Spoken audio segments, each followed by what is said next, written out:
തൃശൂർ പെരിഞ്ഞനം ബീച്ചിൽ യുവാവിനെ ആക്രമിച്ച് പരിക്കേൽപ്പിക്കുകയും ബസിന്റെ ചില്ലടിച്ച് തകർക്കുകയും ചെയ്ത കേസിൽ 2 പേർ അറസ്റ്റിൽ. കുളിമുട്ടം ഭജനവടം സ്വദേശിയും നിരവധി ക്രിമിനൽ കേസുകൾ പ്രതിയുമായ രാഹുൽ രാജ്, ഓണപ്പറമ്പ് സ്വദേശി സുബീഷ് എന്നിവരാണ് പോലീസിന്റെ പിടിയിലായത്.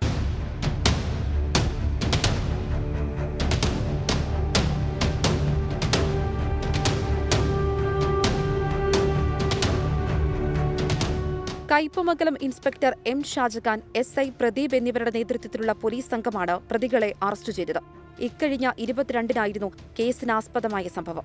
ബീച്ച് പരിസരത്ത് വെച്ച് കൊപ്രേപ്പറമ്പിൽ സന്തോഷിനെ ഇരുമ്പ് പൈപ്പ് കൊണ്ട് ആക്രമിച്ച് പരിക്കേൽപ്പിച്ച പ്രതികൾ സമീപത്ത് നിർത്തിയിട്ടിരുന്ന ശ്രീ അയ്യപ്പ ഫിഷിംഗ് ഗ്രൂപ്പ് ബസിന്റെ ചില്ലടിച്ചു തകർക്കുകയും ചെയ്തു.